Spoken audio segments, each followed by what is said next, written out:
Comment vous sentez-vous vis-à-vis de votre travail ? Est-ce une source d'épanouissement et d'enthousiasme ou plutôt une cause de stress et de démotivation ? Alors si vous vous reconnaissez plutôt dans la deuxième catégorie, si chaque semaine par exemple vous attendez avec impatience le week-end ou les prochaines vacances, alors je vous recommande vraiment chaudement le Parcours Chance. Vous le savez, un partenaire fidèle de Métamorphose. Parce que la vie est trop courte pour être gaspillée dans un travail qui ne vous convient plus.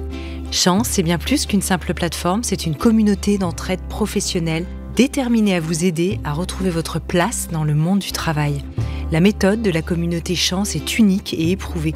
En seulement 3 mois, vous pourrez redéfinir vos objectifs professionnels et retrouver ce qui vous passionne vraiment avec l'accompagnement d'un coach professionnel dédié. Si ce message trouve écho en vous, je vous invite à passer à l'action dès maintenant.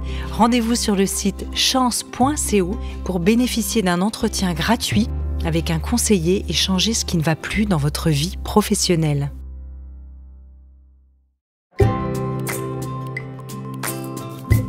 Bonjour et bienvenue dans Graines de Métamorphose, le programme à destination de la nouvelle génération pour faire germer les consciences.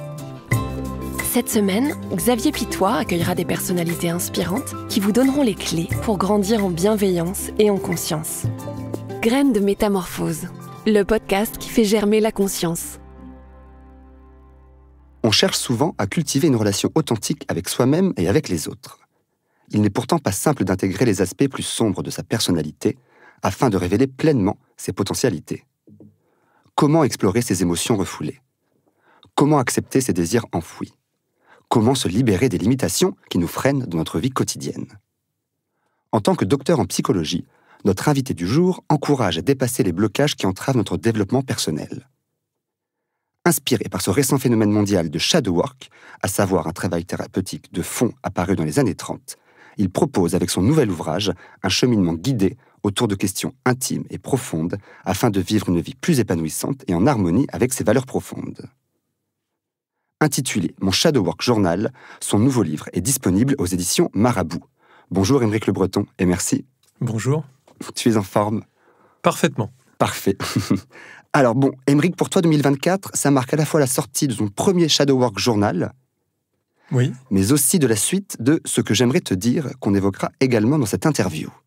Alors, petit point de départ, pour toutes celles et ceux qui n'ont pas entendu parler de Shadow Work, ou Journal de l'ombre en français, est-ce que tu peux nous parler de cette origine-là, de ce phénomène mondial, et nous le présenter, s'il te plaît ?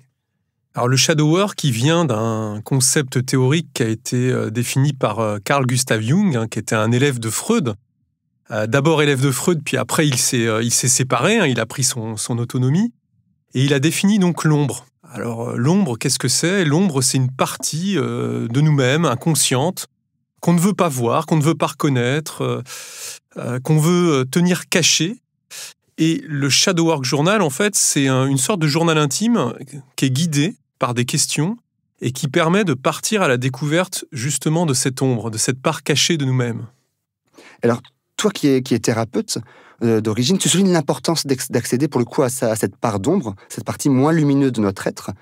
Mais pour toi et pour tous ceux qui nous écoutent, en quoi est-ce important d'en prendre conscience et de l'explorer ? C'est important parce qu'en fait, dans cette ombre, il y a des choses effectivement négatives. C'est-à-dire, il y a des souvenirs qu'on veut cacher parce qu'ils sont traumatiques ou douloureux. Il y a des émotions comme des chagrins, des tristesses qui sont liées à des événements, à des pensées, peut-être à des échecs, etc., qu'on ne veut pas voir. Mais il y a aussi des ressources. Il y a aussi des possibilités. Il y a aussi des désirs qu'on a cachés qui pourraient être satisfaits ou assouvis à partir du moment où on en prend conscience. Donc, dans cette ombre, il n'y a pas que des choses négatives, au contraire. Et d'ailleurs, Jung dit que l'ombre, c'est la source de croissance de l'être. C'est la source de sa transformation, la source de son épanouissement. C'est finalement en grandissant ou en vieillissant, on peut dire, on va aller puiser dans cette ombre de plus en plus de choses, et c'est ça qui va nous aider à avancer, à grandir et à devenir meilleur. Et du coup, la transformer un peu en part lumineuse. Exactement, c'est-à-dire qu'on va prendre des parts d'ombre et on va les amener progressivement à la lumière. Alors en les transformant, en les sublimant, on verra si ça t'intéresse, on pourra aborder cette question de la sublimation. Mais voilà, on va transformer ces parts d'ombre pour en faire des sources de croissance. Et j'imagine que dans ton métier de thérapeute, c'est aussi une partie très recherchée, ou c'est plutôt une partie activée par le thérapeute ou par le patient? Alors, dans une thérapie, effectivement, on peut aller chercher cette part d'ombre parce que souvent, il y a beaucoup de souffrances qu'on éprouve ou de blocages voilà, qui sont liés en fait à des conflits inconscients entre justement ce qui se trouve dans l'ombre et notre conscience. C'est-à-dire qu'on repousse dans l'ombre tout un tas de choses, des peurs, des désirs qu'on juge honteux, des envies qu'on juge non avouables, etc. Donc on repousse tout ça, et en fait, le fait de repousser tout ça dans l'ombre, ça nous prend beaucoup de temps, beaucoup d'énergie. Alors on n'en a pas forcément conscience, mais ça nous prend beaucoup d'énergie, ça nous fatigue, et puis éventuellement, ça peut déclencher un certain nombre de symptômes. Oui, effectivement, important quand même à aborder. Exactement, ouais, c'est... Et alors, dans cette méthode, donc tu disais, c'est une sorte de journal intime. Donc l'idée, c'est de développer un peu une relation régulière avec ce support. Qu'est-ce qui, toi, t'a motivé à écrire un journal de l'ombre? Et comment ça se présente pour toi un peu, cet outil? Alors déjà, en fait, ce livre, c'est une demande en fait de mon éditeur qui m'a dit « Mais tiens, Aymeric, on a besoin d'écrire un livre sur ce sujet, est-ce que ça t'intéresse ?» etc. Je t'avoue que j'ai dit oui au début, parce que je suis toujours enthousiaste à l'idée d'écrire et de me lancer sur des nouveaux projets. Mais quelques jours après, une fois que j'ai été dans le projet, je me suis dit « Oh là là, ça va être compliqué », parce que quand on écrit ce type de livre, on doit nous-mêmes se confronter à un certain nombre de choses. Donc finalement, le chemin que vont faire les lecteurs et les lectrices à travers ce livre, moi je suis passé par ce chemin, et ça a été un chemin qui a été un peu compliqué, un peu difficile, parce que j'ai dû moi-même descendre dans mon ombre pour faire remonter un certain nombre de choses. Et ça a été compliqué, tu trouves, de faire ce travail pour toi? Bah oui, parce que il a fallu que je me confronte à un certain nombre de choses. Parce que moi, je suis comme tout le monde. Hein. J'ai des désirs inassouvis, j'ai des colères refoulées, j'ai des choses de moi-même que je veux pas forcément voir. Par exemple, moi, j'ai une aspiration, si tu veux. Alors, c'est d'être un sage. Mais aussi, peut-être, de façon plus simple, c'est d'être un gentil garçon. Tu vois, j'ai toujours eu cette envie d'être gentil. Et sauf qu'en réalité, quand on regarde, si je suis un petit peu honnête, dans mon ombre, j'ai pas que de la gentillesse. Je suis comme n'importe qui. J'ai aussi, des fois, colère, de la jalousie, des envies. Enfin voilà, tout ça, ça fait partie de la vie humaine. Je suis imparfait comme tout le monde. Et il a fallu que je me confronte à ça. Mais par exemple, tu parles de l'agressivité dans ce bouquin, et ce que je trouve intéressant, c'est que tu conseilles d'en faire une énergie canalisée, car précieuse. Mais alors, quelles sont les manières un peu de l'accepter, son agressivité, et de l'intégrer? Ça, l'agressivité, c'est un sujet qui est extrêmement intéressant, parce qu'on vit dans une époque qui est policée, où l'agressivité n'a pas sa place, que ce soit à l'école, au travail, dans les relations interpersonnelles. On l'accepte encore moins qu'on l'acceptait il y a 30, 40 ans, et a fortiori moins qu'il y a 500 ans. Et l'agressivité, en fait, on en a tous parce qu'on est des animaux. On l'a oublié, mais l'être humain, avant tout, c'est un animal, et un animal, il a en lui une part d'agressivité. Alors, plus ou moins forte, de façon innée, mais on a tous ça. Et que ce soit les hommes, d'ailleurs, ou les femmes, parce que les femmes, elles ont beaucoup d'agressivité aussi en elles, et d'ailleurs, plus que les hommes, parce qu'on leur demande plus que les hommes d'être douces, gentilles, agréables avec tout le monde, elles ont cette part d'agressivité. Et donc, ce que j'explique, c'est effectivement, là, je reviens sur cette notion de sublimation, c'est comment je vais transformer cette agressivité qui peut devenir une énergie négative, parce que c'est l'énergie de la violence, en quelque chose de... l'agressivité, c'est aussi ça qui peut alimenter ma créativité, c'est aussi ça qui peut alimenter ma persévérance, c'est aussi ça qui peut alimenter mon envie de progresser. C'est ça la sublimation, c'est-à-dire que je prends quelque chose qui a priori est négatif, comme l'agressivité, et je vais le transformer en quelque chose qui est positif, qui va être utile aux autres ou à moi-même. Et c'est ça, ce mécanisme de sublimation. Mais si je n'ai pas conscience de cette agressivité, si je ne l'accepte pas, si je la refoule, je ne peux pas utiliser cette énergie. Au contraire, elle va être négative parce qu'elle va m'attaquer à moi-même, en fait. Mais si j'en prends conscience, je l'accepte, je la laisse s'exprimer, là, je peux commencer à la canaliser, je peux commencer à en faire quelque chose. C'est un peu comme dans les arts martiaux, finalement. Les arts martiaux, c'est une forme de sublimation, c'est-à-dire je transforme mon agressivité en des gestes maîtrisés qui ne vont s'exprimer que dans un contexte particulier. Et d'ailleurs, les gens qui font des arts martiaux sont souvent peu violents en réalité. Oui. Parce que voilà, ils ont sublimé, ils ont codifié, ils ont utilisé cette énergie, mais dans un cadre précis. Et c'est important, je pense, le cadre, et du coup, dans le cadre des arts martiaux, la discipline. Voilà. Et ben dans le développement personnel, il y a un peu, ou dans la psychologie, telle que, en tout cas, moi je la pratique, il y a un peu de ça. C'est-à-dire comment je peux utiliser des choses qui sont de l'ordre pulsionnel. La notion de pulsion, alors les auditeurs, auditrices, je ne sais pas s'ils sont familiers de cette notion, mais la pulsion, c'est une sorte d'énergie brute qui survient à l'intérieur du corps, de l'esprit.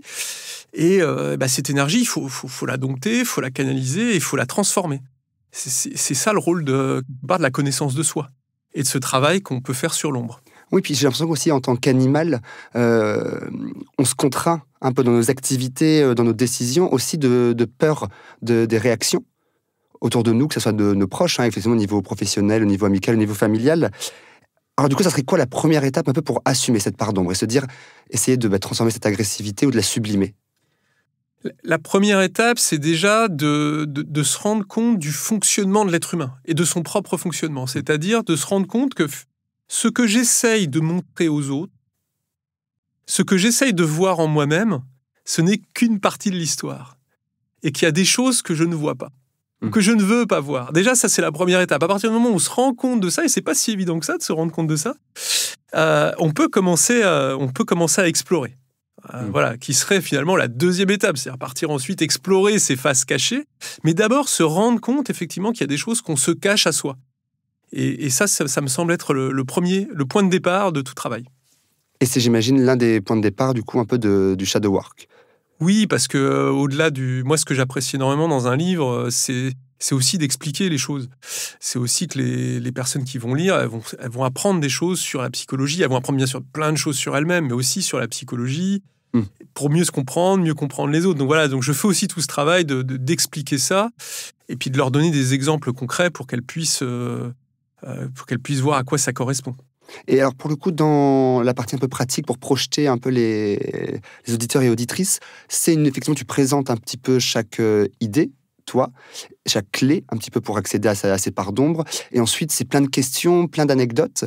Quelle est un peu l'intégration que tu conseilles dans le quotidien? Est-ce que c'est quelque chose à faire de manière quotidienne, une fois comme ça par semaine? Tu vois, quel est pour toi, à ton avis, le rythme ou la relation à entretenir avec ce journal? Chacun va le faire à son rythme. Bon, je suis plutôt quelqu'un qui conseille, pour que ça ait le maximum d'effet, de ne pas le faire trop vite. Parce que il y a plein de questions à remplir, mais si on le fait trop vite, c'est quelque part qu'on ne va pas creuser suffisamment profondément. Il y a certaines questions, ça peut prendre du temps. Par exemple, il y a une partie qui est sur les projections. Alors, les projections, ça c'est passionnant. C'est une manière de voir un peu son ombre. Les projections, c'est j'éprouve quelque chose en moi-même, un désir, une envie que j'ai caché. Je l'ai caché parce qu'elle est inavouable. Je prends un exemple très concret. J'ai envie d'avoir une aventure avec un garçon, une fille, mais je suis en couple. Je me cache à moi-même ce désir d'adultère, ce désir de tromper, parce que oh là là, mais c'est terrible, je suis en couple et j'éprouve du désir pour quelqu'un d'autre. Donc je vais cacher ça. Mais comme ce que je cache finit toujours par sortir d'une manière ou d'une autre, eh bien ça peut se traduire chez certaines personnes par la projection. La projection, ça consiste à attribuer à l'autre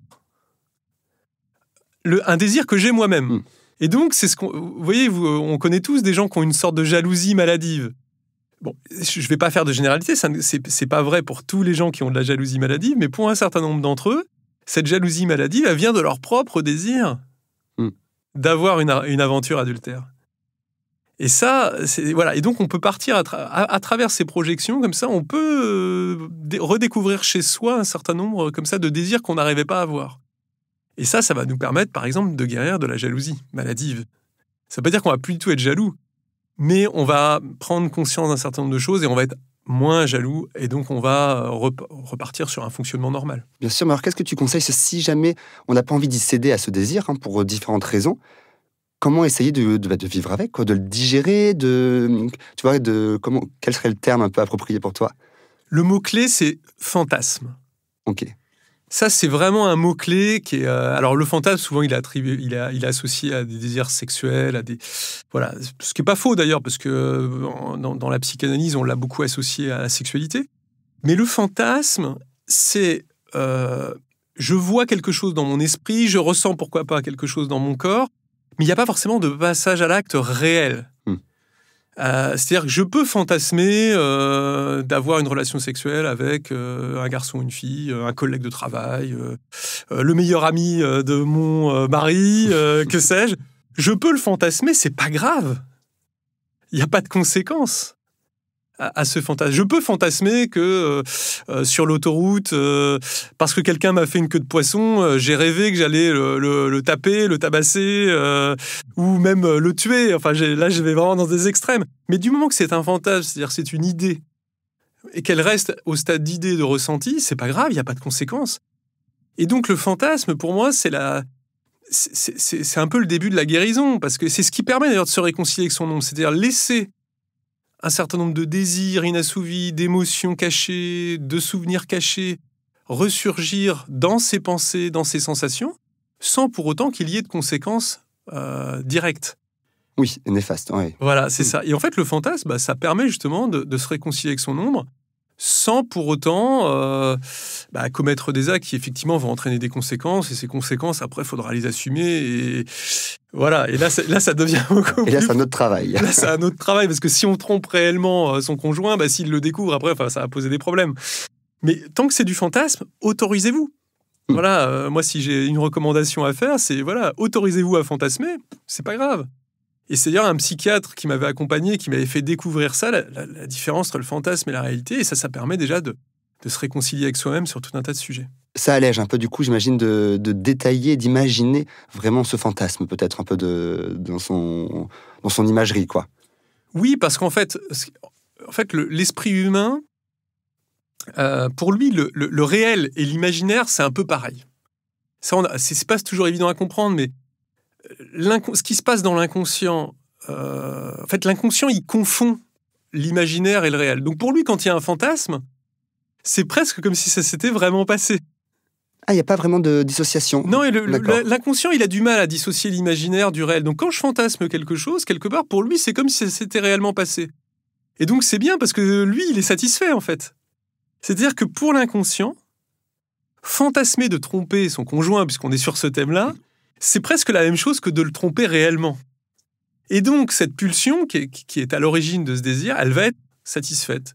Et donc, la tension, elle va diminuer, et on va être plus serein, plus apaisé, rien qu'en ayant fantasmé cet acte. Ok, donc en fait, c'est vraiment nourrir son inconscient et essayer d'assouvir en assouvissant ses fantasmes, par exemple. Oui, alors, on peut assouvir ses fantasmes. Alors, bien sûr, assouvir ses fantasmes. On peut fantasmer, mais le fantasme, il peut prendre aussi plein d'autres formes. C'est-à-dire, on peut fantasmer par la rêverie, en pensant les choses, mais on peut fantasmer aussi en lisant des livres qui racontent ce type d'histoire, en regardant des films, en créant soi-même parfois aussi des œuvres. L'art, c'est une manière de sublimer énormément ces désirs inconscients. Il y a plein de manières, en fait, de sublimer. Ok, alors j'aimerais bien revenir, tu parlais des rêves, oui. Et parmi les différentes clés que tu partages dans ce Shadow Work Journal, donc il y en a 10, et l'une d'entre elles se concentre sur l'étude des rêves. Et tu racontes qu'il y a 4000 ans, les Égyptiens interprétaient déjà les rêves. Quel rituel dans ce cas-là tu recommandes de mettre en place pour renouer un peu avec cette pratique d'analyse des rêves, s'il y en a qui seraient intrigués d'accéder à cet inconscient? Alors d'abord, pour les rêves, ce qu'il faut savoir, c'est que les rêves, ils surviennent dans le sommeil paradoxal. Et pour avoir le sommeil paradoxal, ça c'est important, c'est un conseil très pratique, mais c'est important de le connaître. Pour que le sommeil paradoxal il ait lieu, il ne faut pas mettre de réveil matin. Parce que si vous mettez un réveil, par exemple, si vous vous levez à 7 heures, le réveil il va sonner en plein milieu de votre cycle de sommeil, et vous irez peut-être pas jusqu'au sommeil paradoxal. Donc, et souvent, on se souvient bien de nos derniers rêves. Donc, il faut se laisser. En gros, il faut se réveiller quand on doit se réveiller. Alors, parfois compliqué avec nos vies actuelles, voilà. mais le week-end, en tout cas, on enlève les réveils. Voilà, en tout cas, il faut essayer justement de se laisser aller au bout de son cycle, ce qui va permettre déjà de se souvenir de ses rêves. Déjà, ça c'est un premier pas. Et effectivement, après, être attentif à ce qui se passe dans ses rêves, être attentif un peu aux messages ou aux signes cachés. Et essayer soi-même de les interpréter avec ses connaissances. Il y a des rêves qui sont très difficiles à interpréter, ils sont très complexes, très symboliques. Mais il y en a certains qui sont très faciles à interpréter parce qu'ils reprennent des éléments de la journée, de gens qu'on a rencontrés. Et donc, être attentif à ça, parce qu'il révèle quelque chose qui existe en nous. Si j'ai rêvé que je mettais, que je jetais un bol de café brûlant sur mon patron, c'est peut-être que dans mon inconscient, dans mon ombre, j'ai un conflit avec une tension avec ce patron. Et donc, il va falloir... alors, le fantasme peut m'aider, mais peut-être qu'il va falloir... là, je vais vous donner un exemple très concret.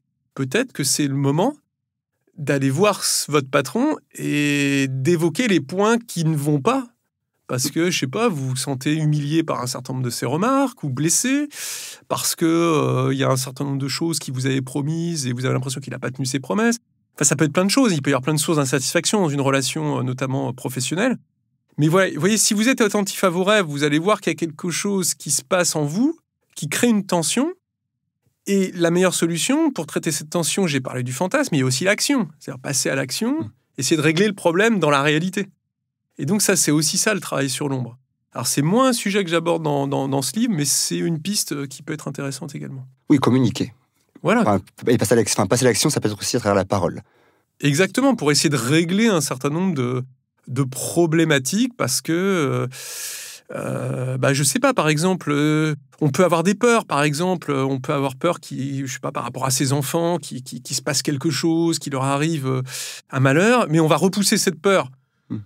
Pour différentes raisons. Mais non, il ne faut pas la pousser, il faut l'accepter. J'ai peur de ça. Oui, accepter. J'ai peur qu'il t'arrive quelque chose sur le chemin de l'école. J'ai peur qu'il t'arrive quelque chose quand tu es dans une autre ville parce que tu fais tes études dans une autre ville. Enfin, l'exprimer et puis essayer de construire une manière avec la personne de se rassurer.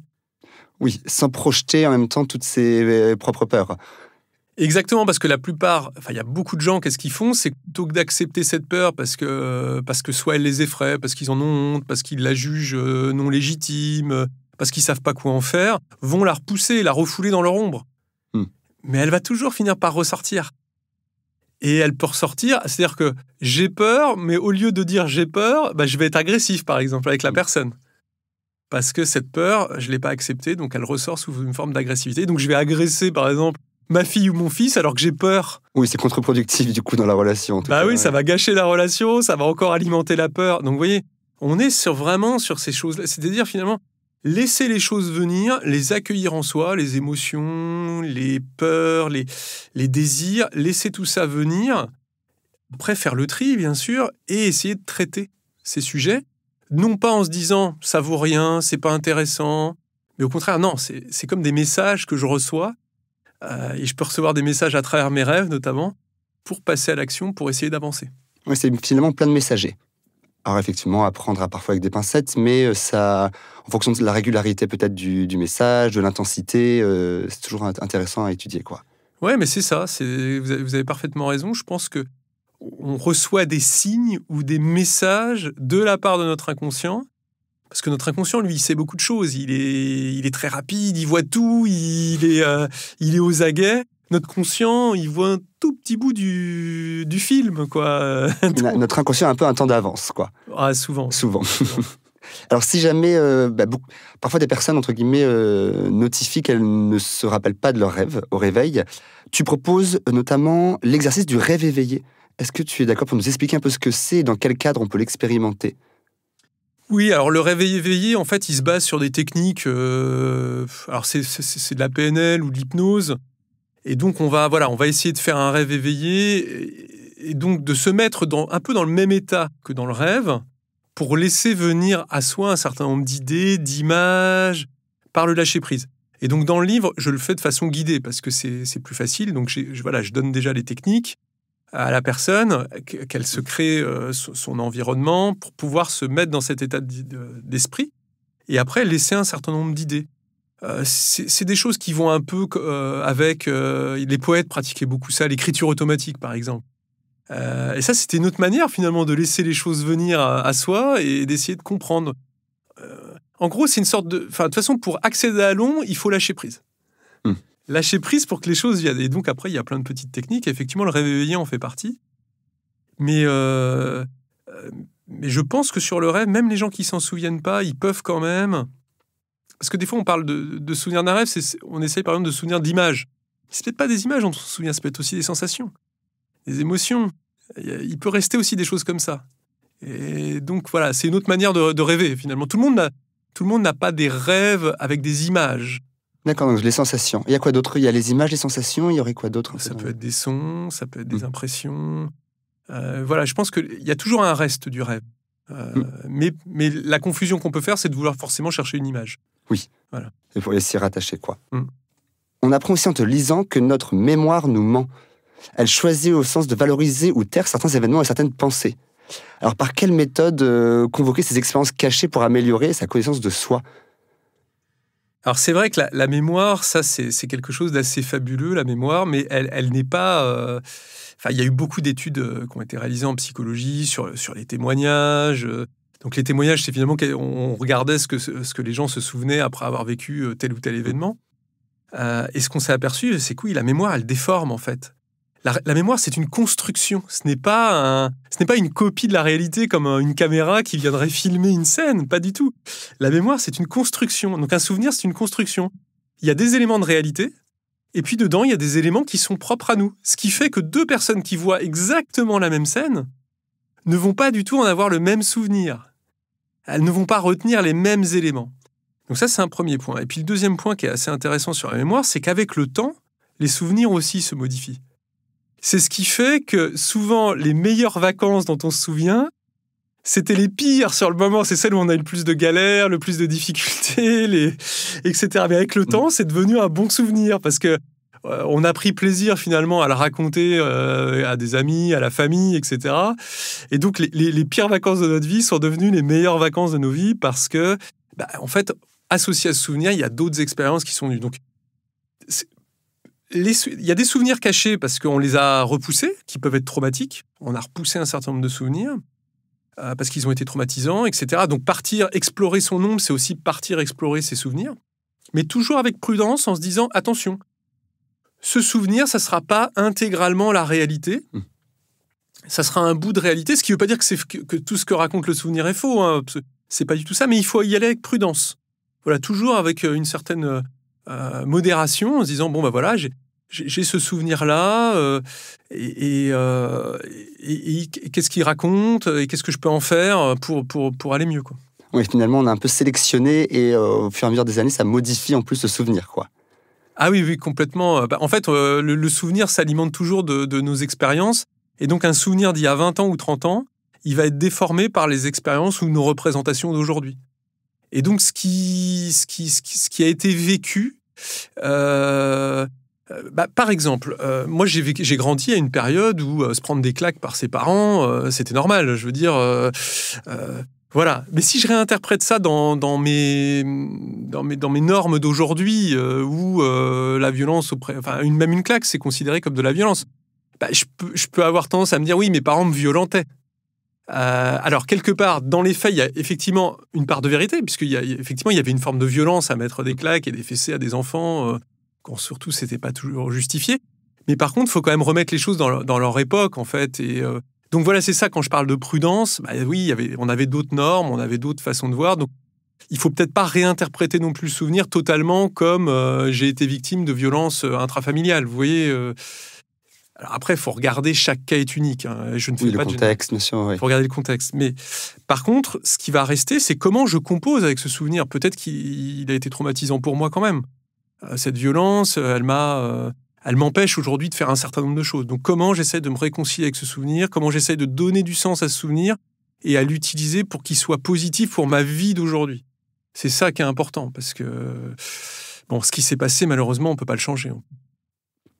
Et alors, quand on a, Aymeric, tu vois, des événements parfois un peu traumatisants ou des souvenirs qui peuvent cristalliser aujourd'hui des émotions, souvent douloureuses, entre les générations, au sein de notre propre famille, comment essayer de cultiver la parole, comment essayer que ça soit fluide, un peu pour pas se confronter à des difficultés ensuite dans sa propre vie?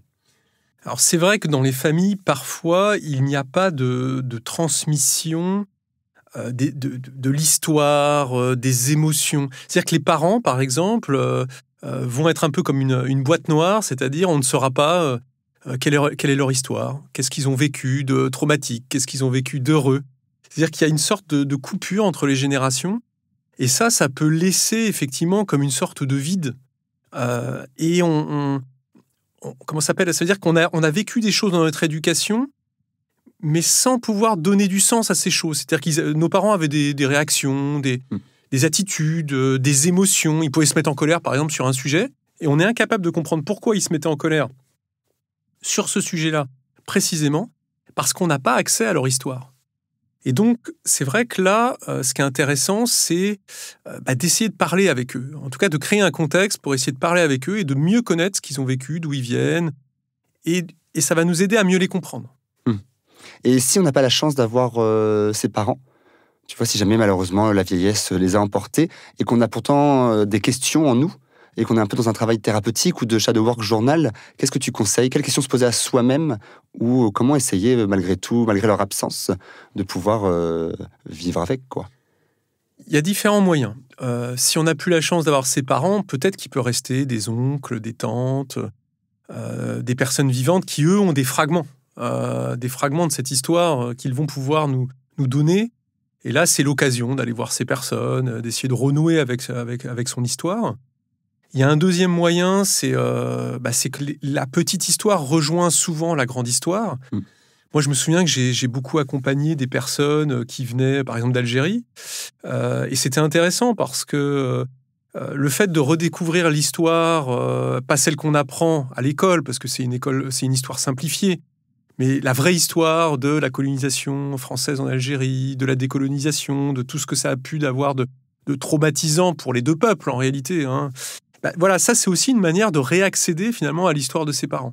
Et donc, il y a souvent ça aussi dans les histoires familiales. Il y a toujours des grands événements, enfin, souvent, en tout cas, des grands événements aussi politiques, sociaux, qui ont émaillé leur vie et qui expliquent en partie pourquoi ils avaient tel ou tel comportement, ou telle peur, ou tel désir. Donc un peu prendre du recul sur le contexte politique, social, culturel, ça peut être intéressant aussi pour mieux cerner aussi, entre guillemets, les réponses des absents. Oui, complètement. En tout cas, si c'est un besoin chez les auditeurs ou auditrices de partir explorer ça, et que leurs parents, malheureusement, ne sont plus là, c'est aussi un moyen Bon, je sais pas, je peux prendre un exemple. Si nos parents, ils ont vécu, qu'ils ont exercé tel ou tel métier ou vécu dans telle ou telle ville, on peut aller retrouver se renseigner sur ce métier, se renseigner sur cette ville, sur comment on vivait à leur époque, tout ça. Voilà, ça peut aussi venir combler un manque. Je pense qu'il y a aussi tous les enfants qui ont été adoptés, par exemple, qui ont besoin aussi de reconstituer une histoire. Les gens qui viennent de loin, de s'intéresser à la culture de leur pays d'origine. Et il y a quand même beaucoup de gens qui sont concernés par ce type de fête. C'est une manière de renouer avec ses racines et de donner du sens encore à sa propre histoire. Très bien, Aymeric. Et alors, j'aimerais aussi aborder, c'est un de tes points d'attention que tu sèmes dans le bouquin, c'est le focus sur l'intuition. Tu dis qu'elle se nourrit des expériences passées, des apprentissages et de ces fameux désirs inconscients. Alors, pour toutes les personnes qui aiment suivre leur intuition, comment tu conseilles d'y être plus attentif ? L'intuition, c'est un apprentissage, puisqu'on nous apprend quelque part, notamment à travers l'éducation à l'école, à être plutôt rationnel. C'est le fameux, quand tu as une bonne décision à prendre, on te conseille de faire les plus et les moins, les avantages et les inconvénients. Et tous ceux qui ont fait ça, je suis sûr qu'une fois qu'ils ont fait l'exercice, ils ne sont pas plus avancés. Généralement, on fait les plus et les moins, mais ça ne nous aide pas pour autant à décider. Ou alors la réponse qui nous est donnée par les plus et les moins ou les avantages et inconvénients, ça ne nous satisfait pas. Simplement parce qu'une décision, ça se prend avec des émotions. Et c'est ça l'intuition. L'intuition, c'est à la fois... c'est très profond comme système de prise de décision. C'est ce fameux inconscient qui a toujours un temps d'avance, qui voit des choses qu'on ne voit pas. Lui, il a une vision beaucoup plus large. Il prend en compte beaucoup plus de facteurs pour nous pousser à prendre une décision. Et donc, il va y avoir de l'émotion dedans, mais il va y avoir aussi des éléments de notre propre histoire, il va y avoir des éléments qui sont liés à notre mode de fonctionnement. Et donc, l'intuition, souvent, ne nous aide pas à prendre la meilleure décision au sens rationnel du terme, mais la meilleure décision pour nous-mêmes, en fonction de ce qu'on est, être imparfait, etc. Donc, et alors, l'intuition, après, on peut parler de comment ça se développe, comment on apprend à l'utiliser, mais c'est important de pouvoir dire ça. Oui, donc pas ce tableau plus-moins forcément. Soit, comme tu dis, il vient rassurer, soit il vient chambouler, à l'inverse, en se disant, mince, mon ressenti premier n'était pas celui que le tableau m'invite à faire. Mais alors, ça serait quoi un exercice pour la travailler, cette intuition? L'intuition, c'est, quand je disais que c'est un apprentissage, c'est vraiment écouter sa petite voix intérieure et lui faire confiance. Donc, c'est la répétition, en fait, c'est j'écoute, je fais confiance. J'écoute, je fais confiance. Et là, il y a un peu de lâcher prise, parce que souvent, l'intuition nous dit de faire quelque chose, mais oh là là, mais ça me fait peur, là. J'ai pas d'éléments rationnels qui me permettent de dire ça, d'aller dans cette direction, d'agir de cette façon. Mais ça veut dire, voilà, il faut faire confiance. Il faut faire confiance à cette première idée qui surgit ou cette petite voix intérieure qui nous dit fais ci, vas-y, ose. Et plus on va le faire, et plus ça va devenir naturel. Et moi, je sais que je suis passé par cet apprentissage-là, puisque avant, je pense, 27 ou 28 ans, j'écoutais pas du tout mon intuition. Sauf qu'après, de par mes activités professionnelles qui sont assez intenses, voilà, j'avais plus le temps aussi à chaque fois de faire des plus et des moins. Bien sûr. Et voilà, il fallait prendre des décisions sans toujours avoir une vision claire des conséquences, parce que on peut pas toujours prévoir. Et donc j'ai appris ça, et à force de faire confiance, ça devient de plus en plus naturel. Ça veut pas dire qu'il faut pas faire les plus et les moins. Ça c'est un complément. Il faut faire les deux en fait. Il faut faire les deux. Mais si vous faites confiance à votre intuition, vous allez quand même généralement prendre des meilleures décisions que si vous êtes dans la rationalité pure. Parce que le bonheur, le bien-être, l'épanouissement, c'est pas une question de rationalité. C'est une question de comment vous êtes, comment vous fonctionnez, c'est du ressenti, quoi.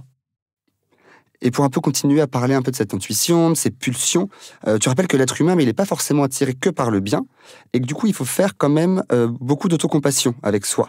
Et quels sont les bons réflexes à adopter pour éviter les comportements qui nous rendent malheureux dans ce cas? Ça s'appelle la passion de la tragédie. Et c'est vrai que c'est quelque chose que j'ai découvert en accompagnant des centaines de personnes, parce que je me suis aperçu que presque systématiquement, en tout cas dans un grand nombre de cas, les personnes que j'accompagnais, elles étaient attirées parfois par des choses qui les rendaient malheureuses. C'est-à-dire c'était des femmes ou des hommes attirés par un conjoint qui leur faisait vivre un enfer, des salariés qui restaient accrochés à un emploi qui les rendait malheureux et dans lequel ils ne trouvaient aucun épanouissement. Alors, à quoi c'est lié la passion de la tragédie? C'est lié au fait que les êtres humains recherchent à éprouver des émotions fortes. On cherche tous à se sentir vivant.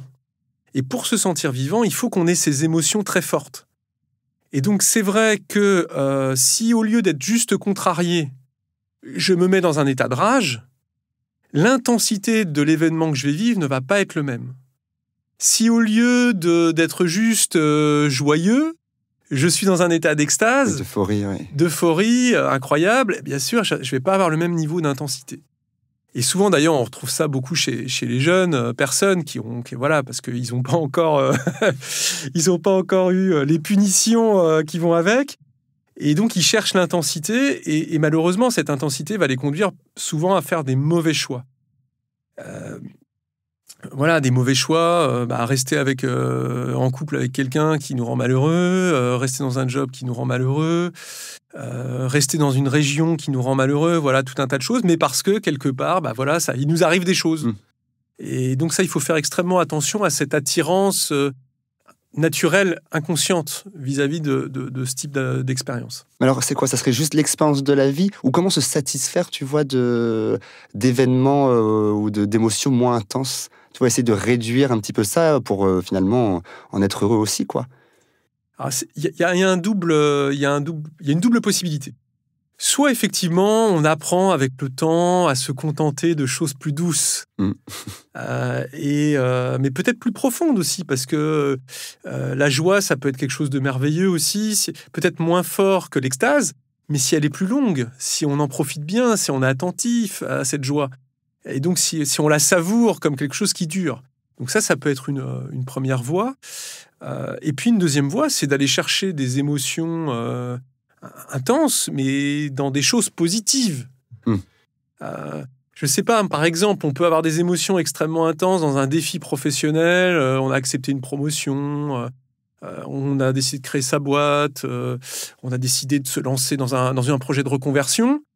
Ça, c'est positif et c'est une émotion intense, mais qui va être sympa parce qu'il y a du défi, parce que derrière, on va sortir avec une situation améliorée.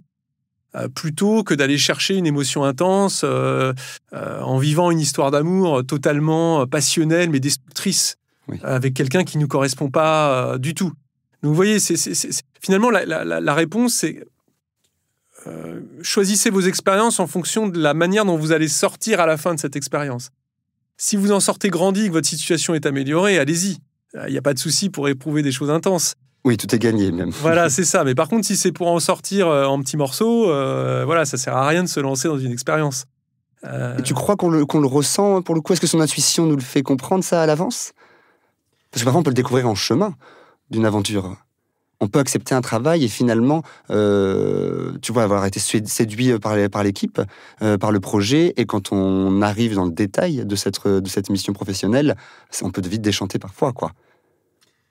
Oui, alors il y a effectivement ce type de mauvaise surprise. Et comme tu le dis très bien, il y a un côté, il y a le côté séduction dans la vie, dans le domaine du couple professionnel. Les gens essayent toujours de nous séduire pour nous attirer aussi dans un certain nombre de choses. Mais quand on a cultivé son intuition, généralement, elle va nous le dire de ne pas y aller. Ça nous en protège un peu. Généralement, ça nous protège. Et par contre, parfois, on va être attiré justement par des promesses et par la promesse de vivre des choses extraordinaires qui nous sont promises par d'autres. Mais attention, est-ce que la promesse sera tenue? Donc là, c'est plutôt de se référer à sa connaissance de soi, à son intuition, mais pas que, pour prendre sa décision. Oui, et puis malgré le fait qu'on prenne une décision qui à un moment se trouve être plus bonne pour nous, on peut aussi s'en sortir. Exactement. Ne pas laisser la situation perdurer. Et donc ça, c'est parfois des fois le plus difficile d'oser se dire non, je mets stop parce que là, ça ne me correspond plus. Et c'est parfait, ça fait le lien un peu avec le deuxième bouquin aussi que tu as écrit récemment et que j'aimerais évoquer. Tu as écrit plein de livres pour suivre ce travail sur soi, alors parfois sous d'autres angles, pas forcément avec cet outil de shadow work, mais notamment tu avais écrit du coup ce que j'aimerais te dire. Et là, on peut avoir le deuxième ouvrage, ce que j'aimerais encore te dire, qui a aussi été publié aux éditions Marabout. Et cette fois, dans ce bouquin, il est question d'apaiser les blessures. Et il y a tout un chapitre qu'on a un petit peu évoqué, qui est consacré à la trahison. Et tu parlais, par exemple, d'un adultère, tout à l'heure. On a abordé par le concept de l'adultère. Comment apaiser cette douleur, par exemple, de la tromperie? Oui, alors c'est vrai que ce que j'aimerais te dire pour redonner bien le cadre aux auditeurs et auditrices, c'est une série de 2 livres. Ce que j'aimerais te dire qui traite de sujets comme vraiment qui nous font souffrir et qui nous donnent des outils pour aller mieux, en tout cas pour obtenir un soulagement. Il n'y a pas de prétention à guérir, mais déjà à soulager. Et ce que j'aimerais te dire encore, lui, il va plutôt traiter de blessures qui sont liées vraiment aux relations humaines. Comme la trahison, effectivement, qui est une blessure forte qu'on a tous, je pense, potentiellement rencontrée. Alors, comment se remettre d'une trahison? Là, c'est un processus qui peut être long, déjà, et qui va inclure la notion de pardon. Alors, il n'y a pas que ça dans le livre, mais c'est en tout cas une des choses que je développe. Et donc, pardonner à l'autre cette trahison, finalement, en prenant conscience que ce qui nous est arrivé nous a appris quelque chose, c'est une leçon. C'est Nelson Mandela qui disait « Je ne perds jamais, soit je gagne, soit j'apprends ». Ça, c'est la première chose. Et puis, dans le pardon, c'est pardonner à l'autre, mais pour soi, en fait. On pardonne jamais à l'autre de nous avoir fait du mal pour lui. On pardonne à l'autre pour nous-mêmes, pour pouvoir tout simplement reprendre une vie normale, continuer, etc. Donc j'explique dans le livre comment effectivement parvenir à ça, parce que c'est un certain nombre d'étapes et qui sont importantes, parce qu'on vit beaucoup de trahisons et qui peuvent nous empêcher d'avoir des relations. Par exemple, quelqu'un qui a été trahi dans son couple, il aura sans doute du mal à se remettre en couple. Et c'est dommage, parce qu'il y a peut-être un homme, une femme qui l'attend, qui est quelqu'un d'extraordinaire, avec qui il va être heureux. Mais parce qu'il a été trahi, il s'en empêche. Il s'en empêche, voilà. Et alors, parmi les différents soulagements que tu souhaites apporter au lecteur, Tu tiens aussi également à les protéger de la manipulation, et qui peut avoir lieu à peu près partout. Et pour les aider, ça serait quoi un peu les indicateurs pour repérer un manipulateur et du coup s'en protéger? Alors, déjà, ce qu'il faut savoir, c'est que la manipulation, elle est partout. En fait, elle est partout dans le sens où on essaye tous de séduire l'autre, de l'amener à agir de telle ou telle façon. Ça, c'est la vie. La vie en société, c'est fait de séduction, Alors, manipulation, c'est un terme que je vais préciser, mais voilà. En tout cas, on essaye tous d'influencer les autres. Voilà. La manipulation, c'est quelque chose qui est de l'ordre, qui est beaucoup plus froid, qui est beaucoup plus calculé, et c'est quelque chose dans lequel l'autre n'a aucune pensée pour nous, en fait. Il s'en moque totalement de ce qu'on peut ressentir, éprouver. Parce qu'on peut chercher... Par exemple, je peux essayer de vous séduire pour que vous veniez travailler dans mon entreprise, en vous présentant le poste, ses avantages, voilà, tout ce que vous allez pouvoir vivre de sympathique et d'extraordinaire dans mon entreprise. Mais je peux le faire avec une intention qui est bonne. C'est-à-dire que je suis convaincu que mon entreprise est un lieu dans lequel vous allez vous épanouir, je suis convaincu que c'est un lieu où vous allez réussir, et j'ai envie que vous réussissiez. La manipulation, il n'y a pas cette intention. Il n'y a pas cette intention positive vis-à-vis de vous. Dans la manipulation, c'est juste, non, je cherche juste à satisfaire mon besoin de façon très froide. Et qu'il soit heureux ou pas, je m'en moque totalement. Son propre intérêt, avant tout. Il n'y a que l'intérêt de l'autre, en fait, exactement. Et ça, quelle serait une manière un peu de le déceler? Tu vas de l'identifier en amont? Il y a votre intuition? Ouais, toujours, ouais. On revient sur ce sujet, mais si elle n'est pas encore tout à fait développée, ça peut prendre un peu de temps. Après, des signes concrets de la manipulation, c'est de voir, est-ce que l'autre vous écoute? Est-ce qu'il cherche à comprendre ce qui vous fait plaisir? Est-ce qu'il cherche à comprendre ce qui vous émeut positivement? Est-ce qu'il est attentif, en fait, simplement? Est-ce qu'il est prévenant? C'est ça, en fait. Quand on a quelqu'un qui est prévenant, il n'essaye pas de vous manipuler. Il essaie de vous influencer, certes, pour que vous satisfaisiez un certain nombre de ses besoins. Ça, c'est la vie. Mais il a envie aussi que vous soyez bien. Oui, ça, vous allez le sentir. Et ça veut dire aussi peut-être privilégier des gens assez honnêtes, transparents. Ça doit jouer aussi là-dessus sur les décisions aussi à prendre. C'est la leçon un petit peu de ce que j'aimerais te dire encore. En fait, s'il y avait une conclusion, c'est celle-ci. C'est-à-dire, il faut vraiment faire le tri dans ces relations. Moi, c'est un des secrets du bonheur que j'ai découvert. Il ne faut pas s'attarder dans des relations qui vous rendent malheureux ou mal. Et là, je dirais que l'indicateur, il est simple. Vous rencontrez une personne. Dans quel état émotionnel vous ressortez après avoir vu cette personne? Est-ce que vous êtes mieux qu'avant de l'avoir rencontrée ou pire ou moins bien qu'avant de l'avoir rencontrée? C'est un indicateur qui est ultra simple. C'est-à-dire, vous voyez une personne, vous passez 1 heure avec lui. Une fois que vous avez terminé de déjeuner, ou de prendre un café, ou de discuter avec lui, est-ce que vous êtes mieux ou moins bien qu'avant de l'avoir rencontré? Vous faites ça sur 3 rendez-vous? Oui. Vous avez votre réponse. Est-ce que cette relation, elle vaut la peine ou pas d'être poursuivie? Et si, on va dire, dans 2 cas sur 3 ou 3 cas sur 3, vous vous êtes senti plus mal après avoir vu cette personne, il faut arrêter la relation. Il faut prendre ses distances et puis il faut arrêter.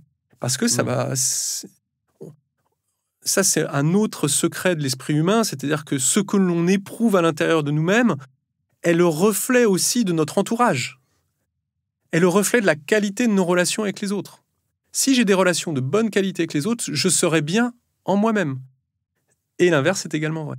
Oui, le cercle vertueux, mais c'est marrant parce que ça paraît si simple et si évident quand tu le racontes en disant, effectivement, je pense qu'après 3 rendez-vous, de savoir comment on se sent, et qu'est-ce que la personne a pu nous apporter, quel niveau d'énergie on a à la fin, clairement, c'est un très bon exercice, je pense.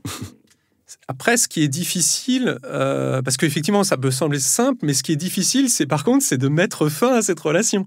Et c'est là où les gens, souvent, ils ont des difficultés. C'est comment je fais Soit les gens, c'est le silence, parfois. C'est ça, on a le ghosting aujourd'hui. Ouais, le ghosting, voilà, il disparaît complètement. Mais en même temps, c'est pas évident. On n'a pas appris. Il faut savoir quand même qu'il y a un siècle, on a vécu, enfin, en gros, pour faire une synthèse, on a vécu à peu près 2000 ans où on choisissait pas ses relations. Oui, elles étaient imposées. Elles étaient imposées. On vivait dans un village, le voisin, c'était le voisin, on naissait, il était là, on mourait, il était encore là. Oui. Donc on choisissait pas ses relations. Finalement, le fait de pouvoir choisir ses relations, c'est quelque chose qui est relativement récent. Ça date quoi? Des années 70, 80, 90. Donc ça fait quoi? Ça fait 30, 40 ans. Donc l'être humain, il n'a pas encore appris. Il y a tout un apprentissage, effectivement. Comment je choisis mes relations, comment j'y mets fin quand c'est pas positif, comment j'anticipe comment je corrige quand ça commence à partir un petit peu dans une direction qui est pas souhaitable. Donc ça aussi, c'est un apprentissage, en fait. C'est une espèce d'art de la relation. Voilà. Ça peut être un peu le troisième épisode, ce que j'aimerais te dire pour la dernière fois. Pour apprendre à quitter, pour apprendre à dire au revoir, à quitter, remercier, mais aussi derrière s'assumer et en fait se protéger. Ça pourrait effectivement faire l'objet d'un livre, c'est une idée. Bon, écoute, à suivre. Et j'en profite pour te remercier infiniment, Aymeric, d'être venu dans Graines de Métamorphose pour nous partager tes éclairages, mais aussi tes outils. Et je rappelle à toutes celles et ceux qui nous écoutent que tes livres, mon Shadow Work Journal et Ce que j'aimerais encore te dire, sont disponibles aux éditions Marabout. À bientôt, Aymeric. Merci. Merci. Merci d'avoir écouté cet épisode. S'il vous a plu, n'hésitez pas à aller vous abonner directement au podcast sur votre plateforme d'écoute préférée. Il vous suffit de taper Graines de Métamorphose dans la barre de recherche pour le retrouver. Vous pouvez aussi nous suivre et découvrir les actualités du podcast sur notre Instagram, Graines de Métamorphose.